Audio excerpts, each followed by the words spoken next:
Am I doing the best with what I got?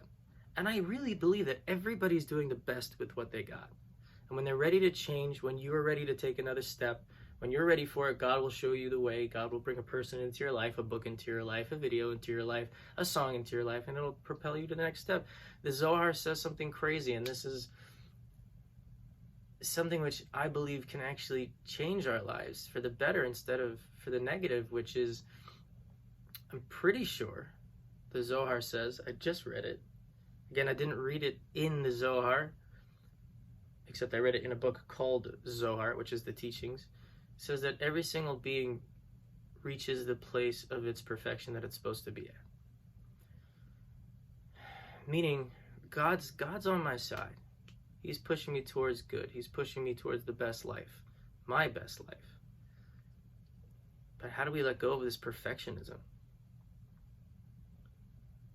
You know, there's an amazing teaching, which is, what is the first thing we say after Yom Kippur?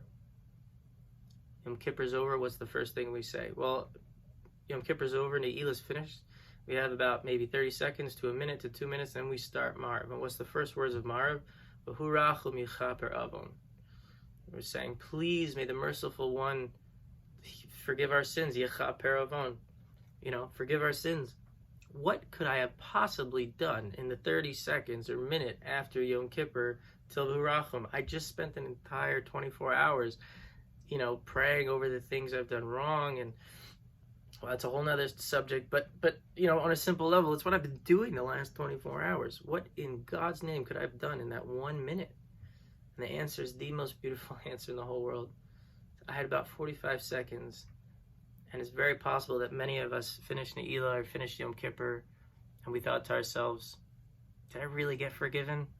Did I pray hard enough? I probably didn't pray hard enough. God's not going to forgive me. I didn't pray hard enough. I'm not really a good enough person, and I didn't daven the way that I should have, or God he's not going to do it. I've done too many wrong things in my life. And we either put ourselves down and say, I didn't do enough, I'm not good enough, I'm not, or we put it on God and he just needs too many things, and look at all the Torahs that I've learned and all the things I've heard about what he actually needs to forgive me. And from me, he's no way. So that's what we're asking forgiveness on.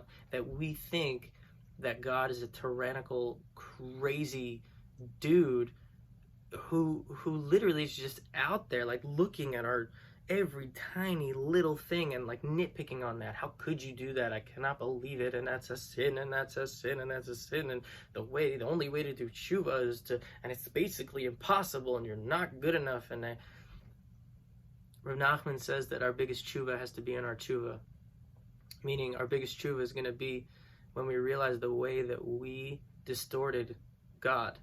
We're going to get up there and God's going to be like, I wasn't like that. I didn't think, like, how could you say that I was so like childish and tyrannical and crazy and neurotic, and like I was loving you the whole time, and you were thinking that I was this like evil being who needed you to be anything other than you are.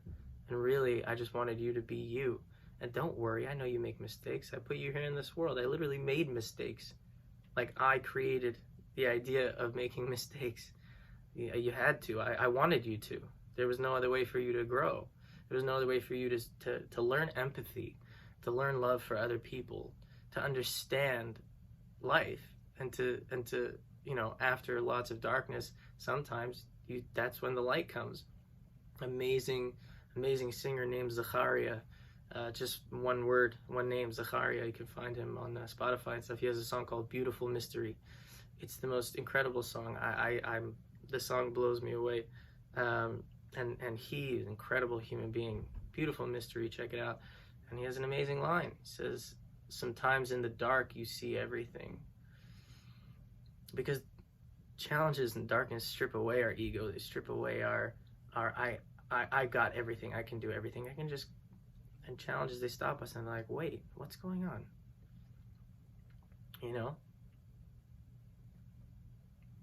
Beautiful Mystery, check it out. Sometimes in the dark, you see everything. It's a beautiful mystery. There's another line in that song. I have to say this line. The line is, there's a girl in the courtyard who paints everything she sees inside the color of the morning sky blue. Said she's never met the God above, but she said that she can feel his love, given all he's guided her through. And that's really the only way to experience God. I've never met the God above, but I can feel his love, given all he's guided me through. You know, another amazing song, the Nechama Nigun by, what's his name? The Nechama Nigun. If I remember his name, I'll say it. And he says, the greatest healing comes when you can look back in your life and see that all those things that you thought were, but that seemed awful and painful at the time, that they were exactly what I needed for my own growth, for my own movement towards my authentic journey, my authentic life.